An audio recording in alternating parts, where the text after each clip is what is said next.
y'all. Thank y'all for joining. Let's get into our midday pop in. I hope you guys are having a wonderful Friday. Let's jump into it. Who we got in here first before we jump into the show? Let's see. I see you, Gina Jenkins. I see you, my top flight, my truth is in the building. Who else we got? Terry Copeland is here. Thanks for being here. Miss Honeybee is here. Miss Cheryl Williams is here as well. Thanks for being here, Cheryl Williams, and everyone in the building. Y'all give me 1 second, all right? Let me do one thing before we get started.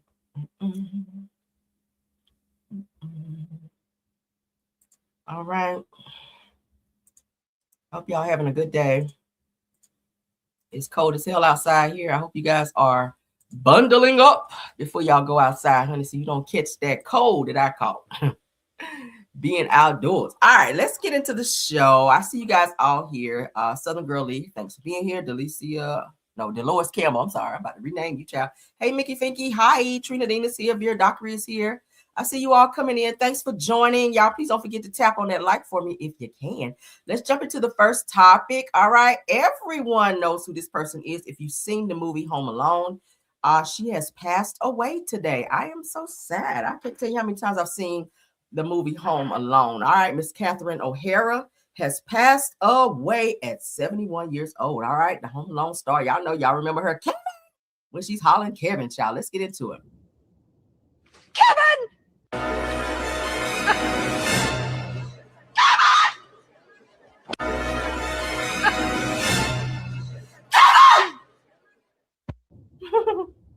Yeah, so y'all remember her? She has passed away today, you guys. This is so sad. Legendary actress Catherine O'Hara, best known for her role as Kevin McAllister's mom in Home Alone, has died. According to reports shared today, the news spread quickly online, leaving fans shocked and heartbroken. So the details surrounding her passing have not yet been made public. O'Hara became a household name through her unforgettable performances in Home Alone. Schitt's Creek, Best in Show, and Beetlejuice. I remember her from Beetlejuice as well. That was another one of my favorite movies. Wow. So her ability to blend chaos, comedy, and heart made her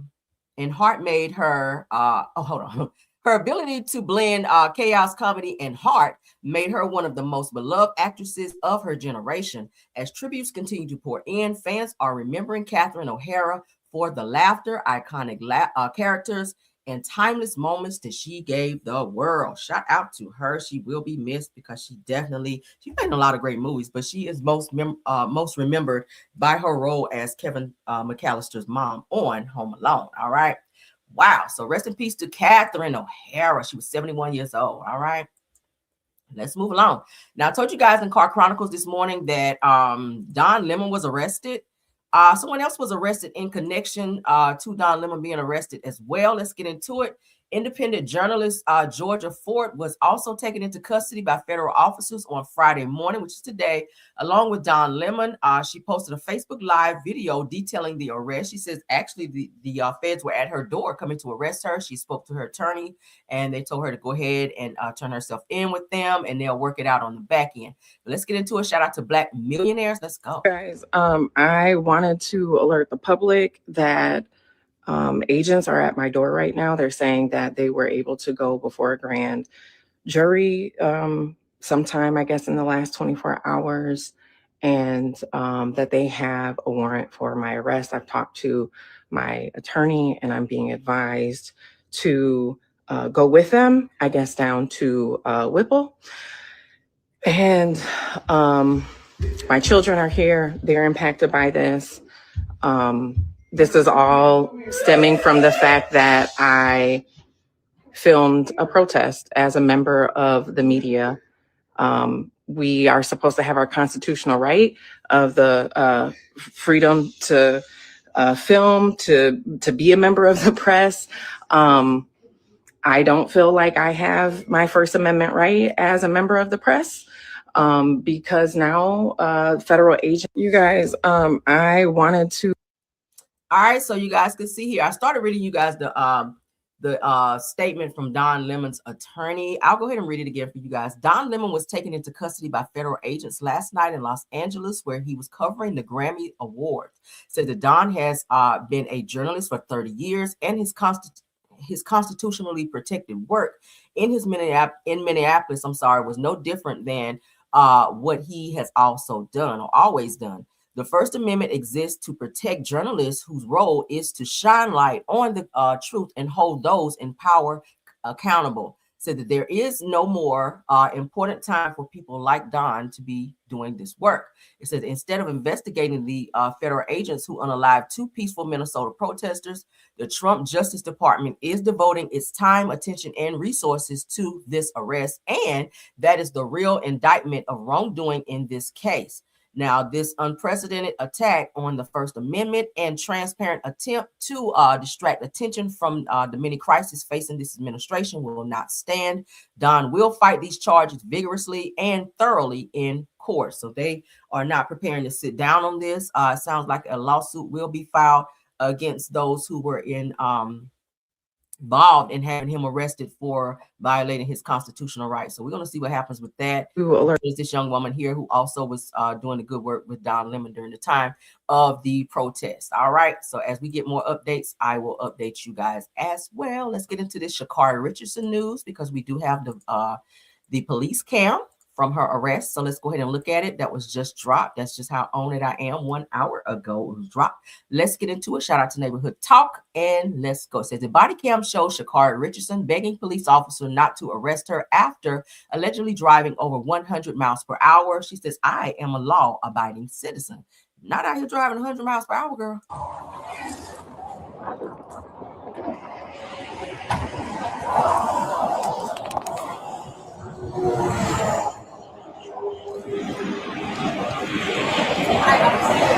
I would wipe that smile off your face. I'm Sergeant McDaniels with the Orange County Sheriff's Office. You're being stopped for dangerous, excessive speeding. I understand my tire at the back is like literally on 29.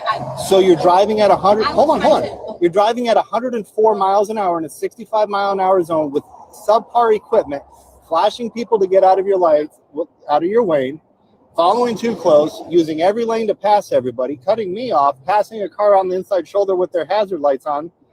You're going to jail for dangerous, excessive speeding. I'm so sorry. I did not mean to do that. My phone, I didn't even know my car was speeding.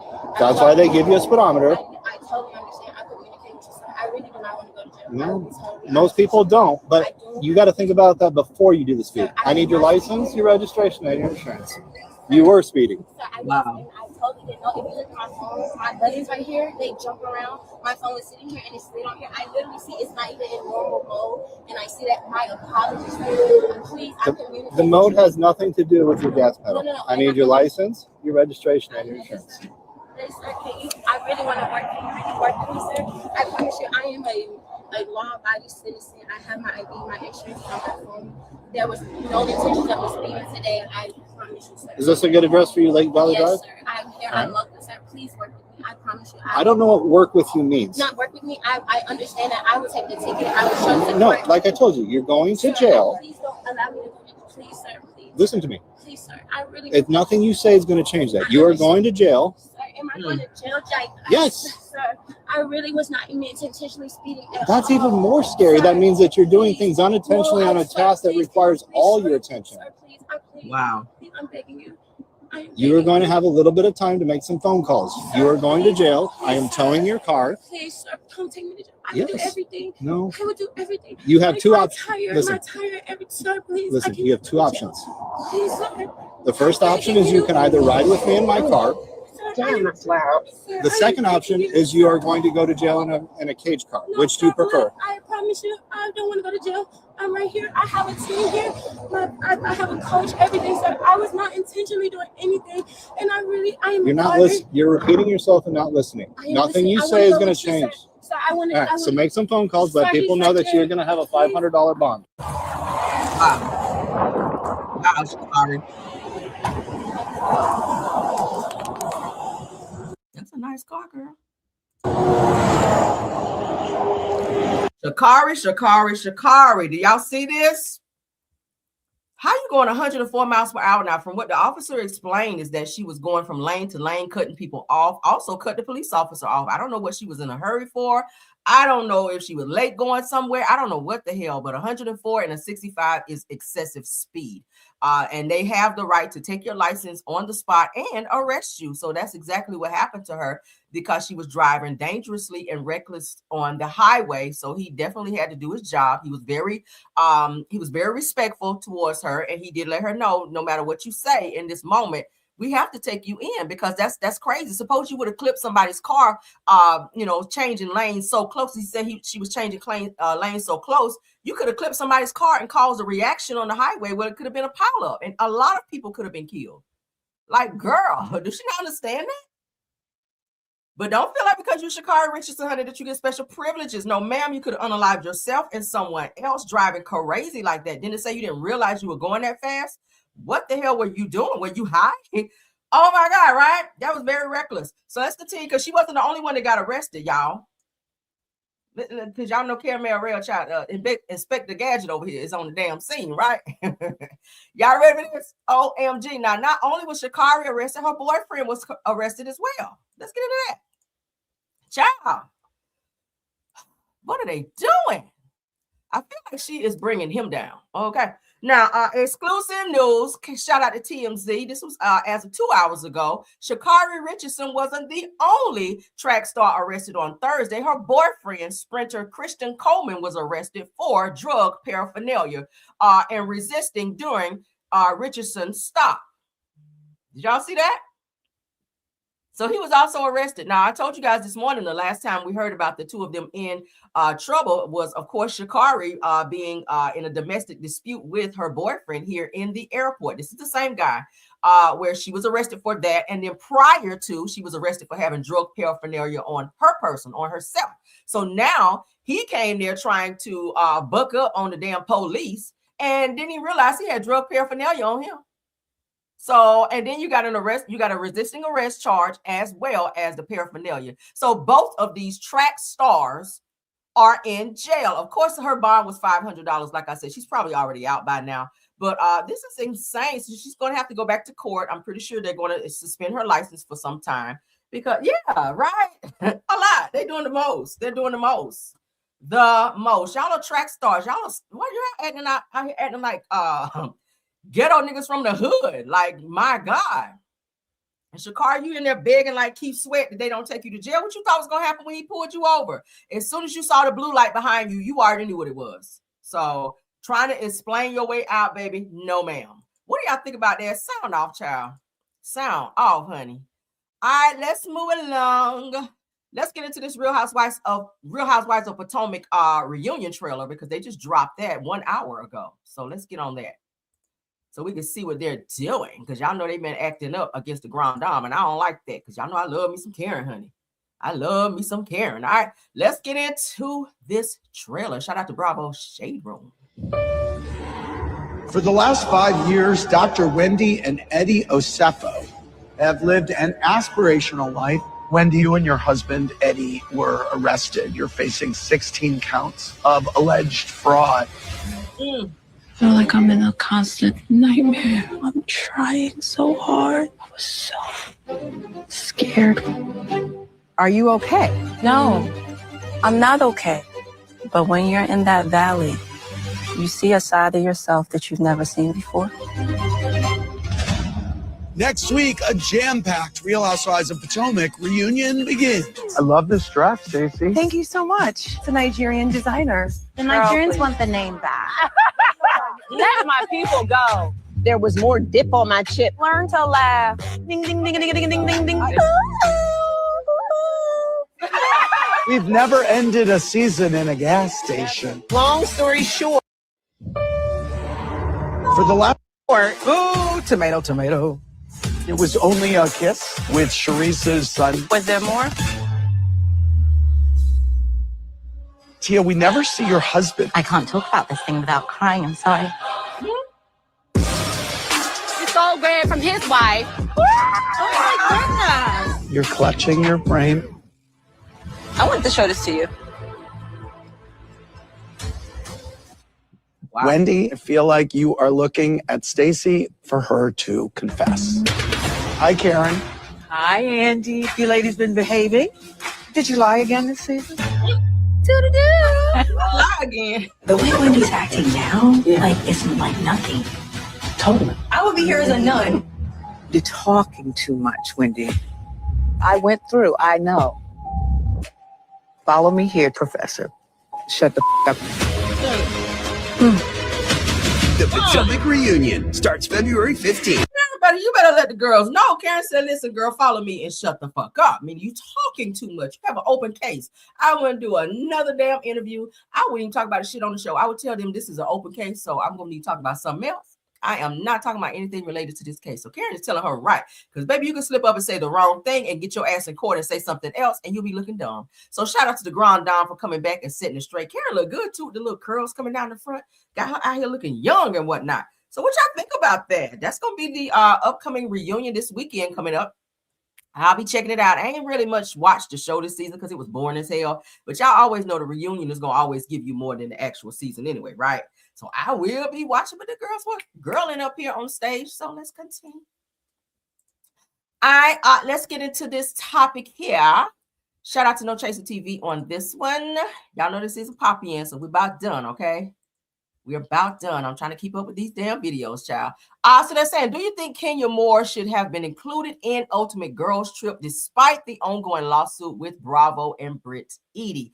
I mean, regardless to what anybody thinks, it will not happen. If you're in open litigation, especially by ignoring the code of conduct for Bravo and NBC Universal, which is who employs Kenya or who employed her because she's no longer, then you definitely going to be fired in any other show that Bravo bring up. You're not going to be able to be a part of because you violated their code. It's just like any regular job. If they fire you and a new position come open, like you're not going to be considered first or even probably at all, right? But anywho, let's get into what they had to say. So Heavenly Child calls Kenya Moore a legend and says that her absence on the girls' trip is their loss. That's that's her loss. Because nobody told her to put up nudie pictures of someone else in the cast to make them look bad. Okay, because that's all it was. She went too far, and she's being humbled now. Okay, I also told you guys this morning, if you guys watch Car Chronicles, that Kenya has just filed for bankruptcy for $2.7 million after calling fans stupid and idiotic and all these names on live because they were questioning her about her finances and about her hair care spa place. And then I also told you guys that her house in late 2025, where her house was getting ready to be auctioned. So I feel like, and this is just hypothetically, that she could have been withholding payments from her hair care spa to put towards her lien for her home so they would not go into a sale. They were going to do a quick sale on her home because of past taxes. But I feel like she may have withheld the $80,000 from her landlord in order to catch that up. That's just my interpretation. I don't know. That's my opinion. But she was able to save her home. But then in doing that, she also found herself in a very sticky situation with her landlord who sued her for $80,000. And now Kenya is on the hook for payment plans to her landlord of 3 payments to pay off the $80,000, right? So she did it to herself. Like, Kenya, you were on the show getting a check, but you know, you had to go too far. Let's get into this. Kenya Moore, a woman who has carried seasons of Real Housewives of Atlanta on her back, says she wasn't invited to the 20th anniversary special because her legal issues with Britt Eady. What responsibility do the public and networks have to show, grace to reality stars? What do you think? Should she been a part of it? I think that Kenya Moore is a legend on reality TV. I believe, and I love her. I know her personally. Like, I can call Kenya right now and we can kiki. Does she even want to be though? I mean, does she want to be a part of the 20 year? She would have been so fun on a girl show. I've been on Real Girl Shows. I think so too. She a fun time. She a fun time though. But she is. She's a beautiful lady. She's a beautiful lady. But the 20 year, I think it's they lost. I think that she's great. So if she's not there, I would look for her. I would want to see her. And I know a lot of people would love to see her. She's a legend on TV. She just is. Absolutely. Yeah, I think there's a disconnect, is particularly, I mean, for the fans, I'll say, because especially because it was so unceremonious, like how she exited. So I feel like a lot of fans are feeling like we were left with this cliffhanger that hasn't really been satisfied in a way. So at the 20th anniversary, it does feel like she's such a part of, the fabric of the Housewives franchise that we would have liked, a lot of us would have liked to see her. keep hope alive because I've seen people be off the show for 4 or 5 years and then come back. Y'all know, you know what I'm saying? Oh, yes, they you know, do. Yes, they and do. so I think that anything's possible at any time. They're talking about Nene. We'll see. Yeah. Okay. I mean, it's not to say that Kenya's going to be off the show forever. Kenya Moore, a woman who's carrying. She is just going through a suspension right now. From what Bravo put out there, Kenya is right now on a suspension. So at the end of the day, once that's over, I'm pretty sure she'll be able to come back because Kenya, she is good TV, even though she's annoying as fuck. She is a mean girl. Thank y'all for putting it in there and realizing that. Okay, her antics backfired on her, and now she has been suspended from the show. So bad for her, because like I said, I don't really know what else she has going on. She's going through it right now. She's definitely going through it with now having to file for that bankruptcy, and that's not a bad thing. I mean, most people file for bankruptcy to get their finances back in order. She's kind of going through a tumultuous time financially, so shit, she gotta do what she gotta do. I ain't mad at it. Do what you gotta do, child. All right, moving right along. Just don't be out here calling people stupid when they know the truth about shit, and because you feel bad that they know about it. Because you are a public figure, they can pull your shit up because it is public information, right? I've covered a few things with her. You can't be calling people stupid out here. All right, let's get into the Shanquilla news, and I'm gonna let you guys go. There is an update for Shanquella Robinson. All right, so Shanquella Robinson's wrongful death lawsuit is headed back to court, honey, in Mecklenburg County. Now, a federal judge has returned Shanquella Robinson's civil lawsuit to state court. They're not letting this go. I'm happy for her family. This just dropped as of yesterday, well, a couple days ago. So let's get into it. This is current news. All right, Charlotte, North Carolina says a federal judge has spent part of a civil lawsuit connected to the death of Charlotte woman Shanquella Robinson back to Mecklenburg County Superior Court, ruling that federal court no longer has jurisdiction over the case. It says that the judge ordered that the case remanded after determining that only state law claims remain against the individual's defendant who traveled with Robinson to Mexico, where she died in 2022. I didn't realize it's been that long. My God. So the Tuesday ruling follows the court's earlier dismissal of all federal claims against the FBI and the U.S. State Department. Now, the lawsuit was originally filed in Mecklenburg County in November of 2024 by Robinson's mother, Salamandra Robinson. Now, it was later moved to federal court after the FBI and State Department removed the case, citing federal jurisdiction based on claims brought under the Federal Tort Claims Act and the Freedom of Information Act, or FOIA. Now, it says that the judge ruled that once those federal claims were dismissed, the court no longer had subject matter jurisdiction to continue hearing the remaining causes of action, which include wrongful death, negligence, battery, conspiracy, and emotional distress under North Carolina law.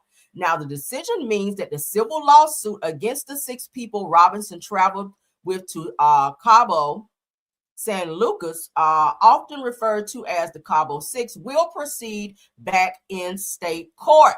The defendants have denied wrongdoing, and several have sought dismissal, arguing the case belongs in Mexico rather than North Carolina. I'll be honest with you, if y'all are seen in Mexican prison, I don't think y'all want to be over there. Your best bet is to be on American soil to have this case sought out, because at the end of the day, which they're not, of course they're going to have to get the people who are the Cabo Six and extradite them back to Mexico. That was the original plan anyway, but they're trying to get this case dropped out. All of them should be tried at some point in time. You guys lied and gave false statements to the police, so you should definitely be held accountable for that. So for you say, oh yeah, we should be tried in Mexico, okay, go ahead on over to Mexico, because they're going to actually sock it to your ass. You're over there with no one who don't know you. The Mexican justice system is not like the American justice system, right? So let's continue. Robinson, who was 25, died while vacationing in Mexico on October 29th, 2022. Mexican authorities later classified her death as a femicide and issued an arrest warrant, although no one has been extradited or criminally charged in the United States. A viral video has surfaced weeks after her death, appeared to show Robinson being beaten in a villa where the group was staying. You guys saw that many, many times. In the federal lawsuit, Robinson's family accused the State Department of failing to forward an extradition request and alleged the FBI conducted an inadequate investigation and improperly withheld public records. The judge dismissed those claims in June of 2025, finding them barred by sovereign immunity and jurisdictional limits, leaving only state claims against the individual defendants. Okay, almost done. So attorneys for Robinson's family had argued against keeping the case in federal court, while several defendants urged the judge to retain jurisdiction. The court ultimately rejected both positions, ruling it lack of the legal authority to proceed. No trial date has been set. No new filings have been made in Mecklenburg County Court since Tuesday's order. Okay, so that is the end of that. Again, it feels like they're dragging. Ben Crump, where the fuck are you? Oh, I'm sorry. You're doing other cases.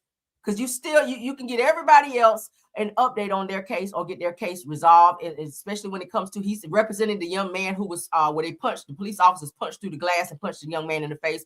Ben Crump has now taken on that case. So I feel like you're taking on too many cases to get the clout and attention from it. But Shanquilla's been gone since 2022, and we need to hear some answers, sir. People need to be extradited. You need to get on that. If this case is too much for you, back the fuck out and let someone else step up so that this young woman and her family can have justice. This is insane. We're in 2026 and we're still talking about Shanquilla getting justice. We're still talking about Shanquella Robinson, who was unlawfully taken out by people she thought were friends, where she paid for a trip to Cabo, Mexico for her friends to go, and they sat in a room and plotted and talked about this girl and jumped her on Mexican soil and got on a plane, took her belongings, used her credit card for personal items, hopped a plane and took their asses back to U.S. soil like nothing ever happened, dropped her luggage off with her mother and lied to her mother about what happened to her. And here we are today, 2026 of what is this? January 30th of 2026, and Shanquella Robinson still does not have justice. Her parents have done several press conferences begging and pleading with the justice system for someone to step in. Now, really, there is nothing that the U.S. can do right now, being that this crime was committed on Mexican soil. What's going to have to happen is they're going to have to get an attorney who knows and that's very well versed in extradition, so that these people, the Cabo Six, can be extradited back to the same place where this crime happened. They need to sit in jail until there is a trial date. That's how that shit need to happen, because they've been sitting out running around like acting like nothing ever happened. Now, a few times, a couple people from the Cabo Six, they did get some street justice when they were out at a Mexican restaurant in a parking lot. I covered that here as well, where they got stomped out, baby. Some people recognized them and beat the hell out of them in a parking lot. Now, I'm not saying that I promote violence all the time, but I understand. But in this situation right here with Shanquilla, she definitely needs justice. She did not deserve what happened to her. For those of you that saw the video, it was very, very bad. This young woman, she did not fight back. She didn't want to fight, but this young woman kept swinging on her. And the injuries that she sustained from said beating was a lot. So prayers up for this woman's family. Prayers up for Shanquilla's family, her father, everyone that's dealing with her loss. And I really hope Ben Crump just go ahead and pass the torch to someone else, because you're not doing a great job in this case. You're not. He likes to jump on these cases that are viral cases in order to get that clout, and he's not working hard enough. This woman's family deserves some justice, all right? And if the court system here in the U.S. don't want to touch it, you guys need to push for extradition and go ahead and get this case rolling. Shanquilla is a Black woman, so she is really not important. Okay, her case is not that important in Mexico. They care about their people over there. So we need somebody who's going to stay in their face in the Mexican justice system to make sure that this case is heard, to make sure that people are brought to justice, and to make sure that Shanquilla's family can finally rest, right? So y'all let me know what y'all think about this. This is sad, but that is the update for Shanquilla, all right? And that is it for this video. Thank y'all so much for coming over. Yeah, this is very sad. It kind of makes me upset a little bit. Because it doesn't have to be like this. If you can solve all these other cases being Crump and you can get people all of these checks and stuff from being violated, why not Shanquella? It's a whole video of this girl getting beat down. Like, what other evidence do you need that this happened to this girl? Like, y'all cannot keep saying that this girl was drunk and she fell and hit her head and they're just giving all kind of crazy, egregious reasons as to why this girl was unalive. Like, no, we saw the fucking video when y'all dragging her across the floor and beating this girl like a damn dog. Like, she definitely needs some justice. Ben Crump, sit your ass down somewhere. Your crispy ass. I'm sick of him. But thank you so much to my top flight mods, Tiffany Thomas, Rose Armstead, True TV Podcast.